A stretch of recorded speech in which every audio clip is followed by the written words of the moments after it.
everybody, welcome back to OMB Reviews. I am the critic who is a cynic. Hope you're doing well. Today we're doing a box office breakdown for this past weekend, which saw Bob Marley One Love once again take the top spot at the box office, even though there have been a couple of new releases, though not the biggest of them all, both of which probably cost in that $40 million or less range, and so it's not all that surprising to see one of the previous opening weekend films from last week holding over for this weekend, but it is fun to see the fact that, yes, indeed, you do have a massive drop happening for Madam Web. Even though it is not getting to the heights of what the drop was for The Marvels, we are still seeing over a 60% drop in the audience, which means there's a very good chance that film does not get to $100 million worldwide by the end of its run. But we'll look at those numbers and talk a little bit more about that, especially as we are all waiting in anticipation for the release of Dune Part 2 coming out this week, which will likely give a little bit of a kick to the box office. But I do think that we do have to have our expectations in check, because even though the film is set to have a much better opening weekend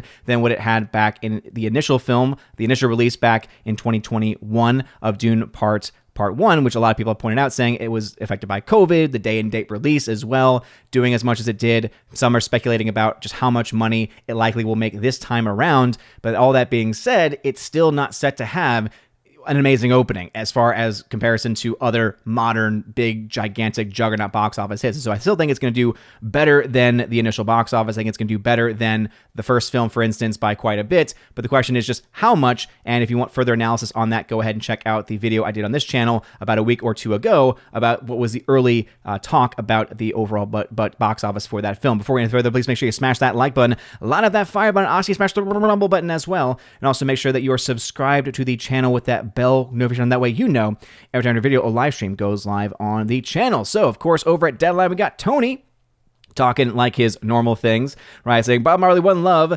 $120 million at the worldwide box office, takes out Three Little Birds at the box office. Oh boy.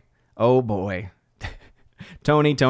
Hey, by the way, if you did not check out the thumbnail for the last box office breakdown, the box office preview, you would have noticed that, I did a little bit of a Tony headline for that one about how Bob Marley is smoking Madam Web, but hey, only Tony can do what Tony does. As it says here, grosses haven't changed seismically from yesterday in what is hopefully the last less than $70 million weekend for a while. Paramount's Bob Marley One Love is coming in at $13.5 million, a 53% drop for a $71.1 million total by the end of day. But here's the short and sweet takeaway from today. Exhibition and studios scream that they need product coming out of COVID, and even more so after the strikes turned the first half of 2024 theatrical release calendar inside out. But there's the deal. There were 3 wide releases this weekend. 3. And yes, indeed, they are not looking all that great, with the exception of Demon Slayer Kimetsu no Yaiba, just because of the fact that it is an anime, and anime tends to have a certain ceiling when it comes to how much money it can likely make at the box office here in the United States, here in the North American market. But overall, it seems like it's doing about what those other films tend to do. But yeah, the other films, not nearly as much. Going over to the numbers.com, as you can see, Bob Marley taking the number 1 spot at $13.5 million, bringing its total domestic, as Tony mentioned, to around $71 million. Even though it added 58 screens, it still dropped about 53%. So that's still a sizable drop, right? Remember that this is compared to last weekend and not the 6-day opening that it ended up having, right? That's the same in the case of both Bob Marley and also Madam Web. This is just the 3 days, right? Friday, Saturday, Sunday, compared to last weekend's Friday, Saturday, Sunday. So the drop is actually a little bit more seismic if you include those quote-unquote early screenings because of its different schedule. Either way, though, the film is definitely doing a lot better, I think, than what many people would have thought. And there is absolutely a chance for this film to be able to make some money back and actually even be able to not just break even, but make some profit. There's also a situation, though, where this film absolutely could still lose money. So it's definitely not a guaranteed thing by any means, by any stretch of the imagination. And so we'll talk more about that in a second. Demon Slayer came in the number 2 spot, $11.5 million there, coming out at over 1,900 screens. So again, doing pretty well, having a much better per theater ratio, even compared to the number 1 film of Bob Marley. So again, kudos to Demon Slayer and for Japanese anime and just Japanese releases in general, always doing much better in today's market in so many different ways. The number 3 film actually went to Ordinary Angels. And so though it's being distributed by Lionsgate, it is still a a film that was put out by a faith-based studio. It is, of course, dealing with a story rooted in family, rooted in community, and in faith, and it's doing well amongst that audience. So over $2,000 per screen there, $6.5 million, but we don't have official budgets yet for this film or for the other new release this week, Drive Away Dolls. Nothing officially confirmed about either of those films. With the case of Drive Away Dolls, some speculating it was in the $20 million range, but we have no actual official confirmation yet as of the recording of this video. And so $6.5 million might be good if the budget for the film was on the low end. Most of these films tend to be probably in that 10 to 15 or less $1 million budgets estimate, but that's, again, never a guarantee, and we could always see that number creep up just a little bit more. And if that is the case, then we probably would see some losses there. But as of right now, things are looking like, again, pretty standard for a release like that. The number 4 spot goes to Madam Web, so it still stays in the top 5, but it drops 61%, still in over 4,000 screens, dropping to 1,400 per screen. And keep in mind that this film already less than a full 2 weeks out from its initial release, less than a full week from its initial weekend release, already started to drop to less than $1 million a day. I mean, this is an atrocious situation for a film like it that, even though it only costs around $100 million to make, that is still a far cry from where it needs to be as far as its box office, making only $35 million so far after 2 weekends, getting also that extended release that it had because it had the opening on Ash Wednesday, on St. Valentine's Day, and then all of that adding up to it. So it made it sound like it was doing better than it actually was. Well, now the chickens are actually coming home to roost, and now we start to see, after next weekend, especially with Dune Part 2 coming out and probably gobbling up most of this box office, I think that this film will very quickly erase itself from the existence, and will definitely not be able to justify its existence because it's not going to make its money back, and I think actually also has a very good chance of not being able to get to $100 million worldwide, which would be, I think, one of the first times ever in the history of any superhero movie, at least in a very long time, where that has not been able to, at the very least, get to 100 million in a worldwide scale. Coming in the number 5 spot, Migration, 10 weeks out, and Migration is still hanging out. 22% drop from last weekend. It's a kind of amazing thing to see Migration doing as well as it is this far out. This just goes to show you what the current state of the box office is. Are these little engines that could, like Migration, or in the case now, obviously, we could see of even The Beekeeper, though that film is definitely falling off quite a bit more, but also Wonka, right? Wonka coming out 11 weeks ago and still in the top 10, right? Still the number 7 spot in this instance, dropping only 28%, still making multiple millions of dollars every single weekend. And it'll be interesting to see where those longer range films, right? Those films that have been doing well every single week end up next weekend with the first really major release of the year. And it's going to be the first of a series because March actually is going to be quite packed this year with, as far as big budgeted films, big studio releases. Doesn't guarantee anything as far as how much money is going to be made or if any money is going to be made, but it is something that still needs to be said. And so we'll see where those films end up in the top 10 range starting next weekend, but it is going to be interesting to see nonetheless. But Migration coming in that number 5 spot. Number 6 spot going to Argyle, still dropping off quite a bit, over 500 screens being dropped in the 4th week of its release.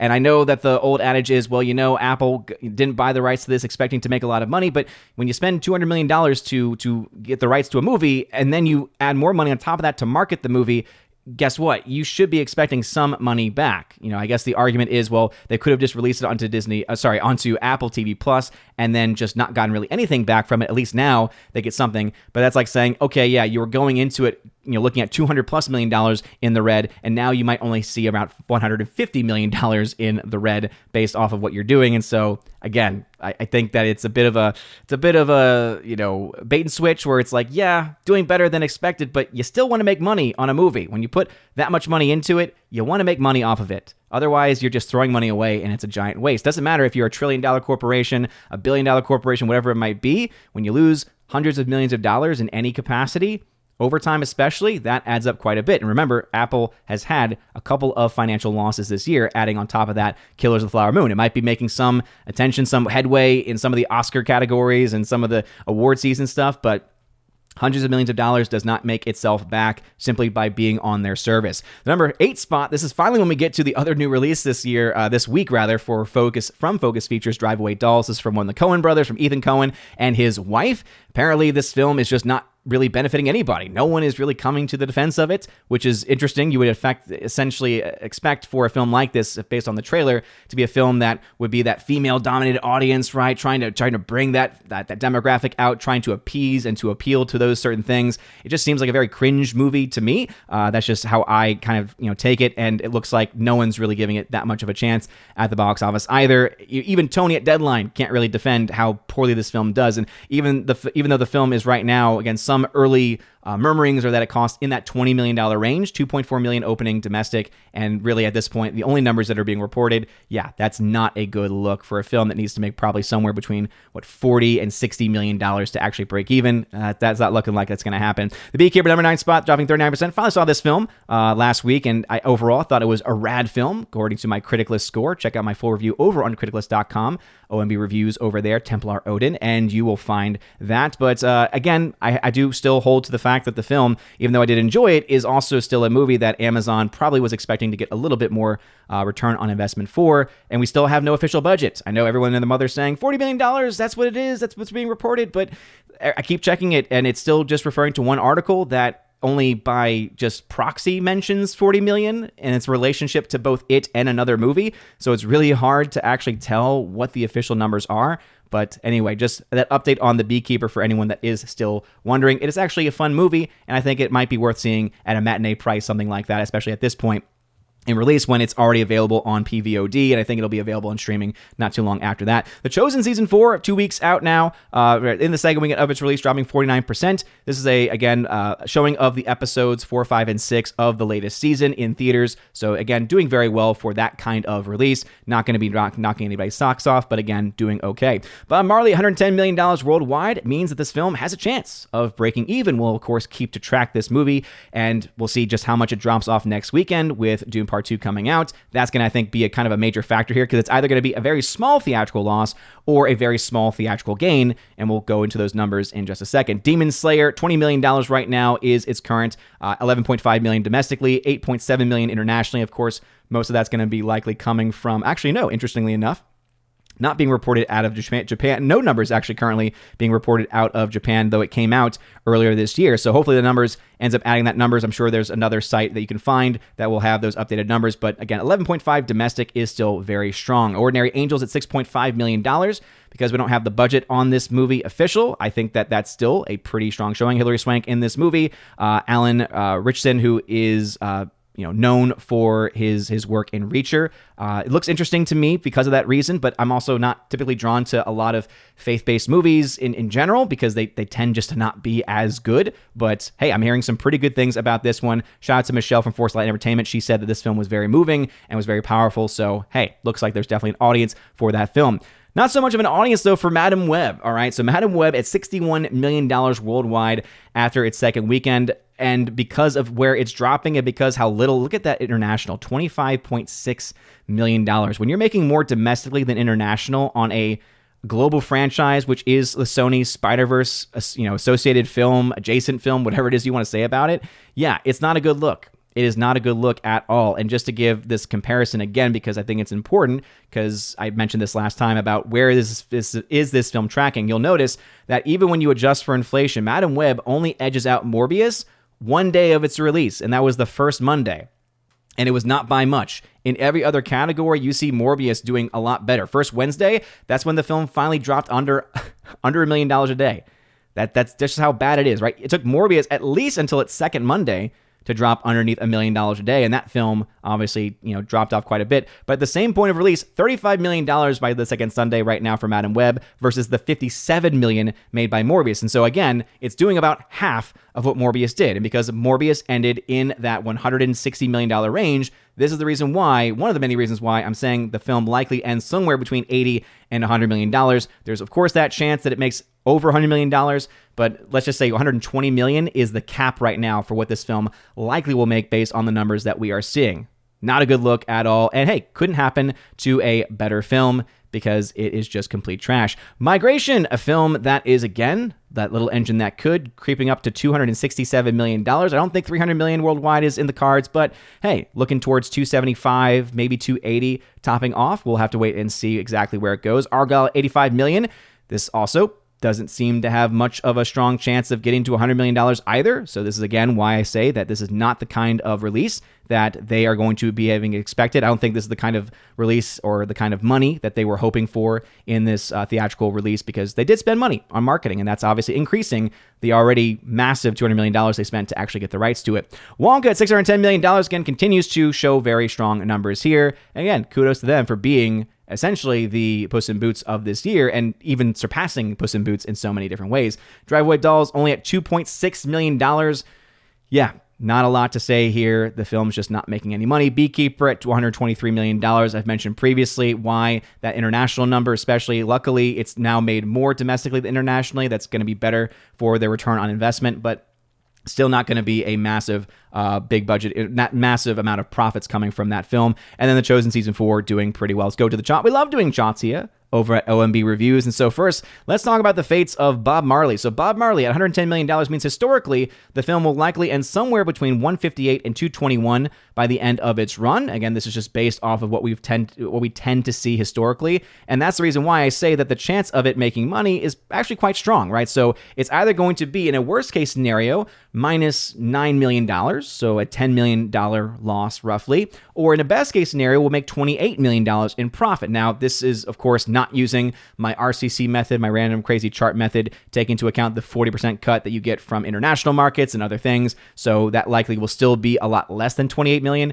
But let's just say it's right now going towards and going in the direction of probably being able to make its money back. And so, hey, kudos to them, because I don't think anyone expected the film to be able to make its money back. And that's just the current state we have right now with the box office. What's not going to make its money back, even get close to it, is, of course, Madam Web. So based on the newly reported $100 million budget, we can project right now that the film will lose somewhere between $97 and $76 million. Now, that's, of course, if the film follows historical trends. And so if the film does worse, meaning let's say it drops off, let's say that the first 2 weeks, that $61 million accounts for less than, or rather more than 70% of the box office by the end of its run, yeah, you're looking at the film getting less than even $87 million. But again, historically, most films make somewhere between 50 and 70% in their first 2 weeks worldwide, and that's the reason why we use these numbers for the historical standard. There is, again, a best case scenario where if the film somehow doubles its money between now and its final number at the end of its run, then it could get to $122 million, but that's pretty much the cap. And because it's already dropping in the 60s, and that's before there's even any massive new releases, we can only expect and only guess what the next weekend number is probably going to be. And also, let's be honest, I think most people going to see this film at this point are people that are kind of just curious to see, what is this train wreck all about? Just how bad? There's no way the film could be as bad as people are saying. I think that's the only thing keeping it even somewhat floating in this area, because if it didn't even have that going for it, this number could be even a lot less. But right now, 87 to 122 million, meaning an average of 100. So if this is an average release, if it continues to drop in such a way where it's able to stay around for a little bit, I don't think that's going to happen. But let's say it does, then it cracks $100 million. If it doesn't, if it drops off and continues to drop off like we're seeing right now, yeah, 87 million. So I would say there's a stronger than likely chance that the film does not break $100 million worldwide. That is abysmal. And obviously over $100 million in losses. This is without using any of the RCC method. And so we'll do a further breakdown of this compared to the other films in the MCU, especially compared to the Sony MCU films, the Sony Spider-Verse films, because I think it's going to be interesting to see where this film ends up falling in the grand history of the Sony Spider-Verse films as they stand. A couple of updates here. Lisa Frankenstein, again, not really doing much of anything. It made a little bit more money, but it's still not looking like it's going to make its money back. Argyle, still a massive, massive loss. Again, I can't just stress that enough. Right now, it's at $250 million in the red. And then again, that's not using the RCC method, so it's probably a little bit higher than that. ISS, Bookkeeper, again, really not a whole lot to say there. And then the Beekeeper, $123 million is what's made so far, according to the numbers, based off of a $40 million budget, what's being reported. But again, not in a very clear way. That would make about 13 or less. Again, if you take into account how much you get internationally, that's the reason why I say it's definitely making profit. It's definitely broken even, and its profit margins are going to be in that $5 to $15 million range. And so, again, kudos to them for actually being able to make a little bit of money off of it. I don't think anyone was expecting that. It's definitely a lot better than the trailers look for me.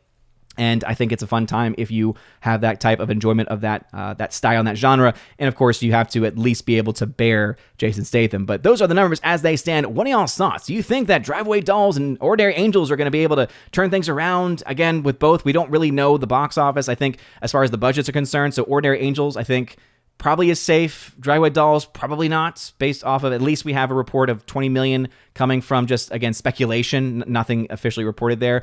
And then really the question is, do you think Madam Web is going to get to $100 million?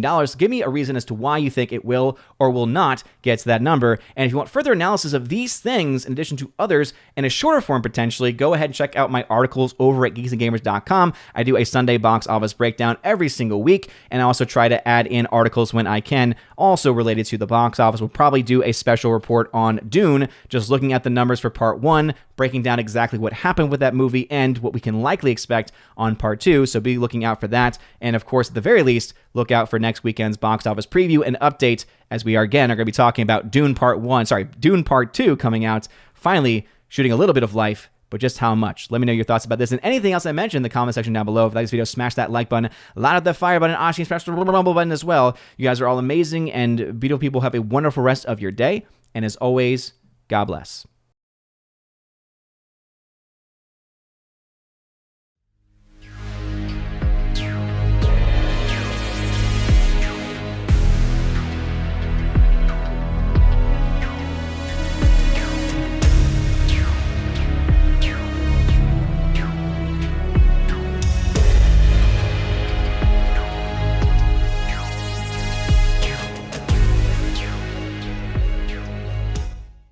And now for a very special shout out to all of my February Chosen of Valhalla members, starting off with my Patreon supporters of Father Luca Illich, Rosetta Allen, check out her YouTube channel, Eagle Rider, and Miss Martin Muses, check out her YouTube channel by the same name. Also to my Subscribestar peeps, Matt317, check out his Twitch channel by the same name, Mr. Roy, and ZK-Man, check him out over at xtheboundaries.co. And if you want your name shouted out at the end of every live stream and video, go ahead and check out the top link in the video description below, where you can access things like podcast episodes that I do special for my members. I also do, of course, the verbal shoutouts, also the listed shoutouts, and a bunch of other things, including giveaways, access to a giveaways channel on my Discord, giving away Blu-rays and 4Ks. I've fallen behind a little bit, but I'm going to easily make that up for the month of February, so now is a great time to join, to get access to that page. You guys are all amazing and beautiful people. Have a wonderful rest of your day. A blessed Lent, which starts in just a couple of days. And as always, God bless.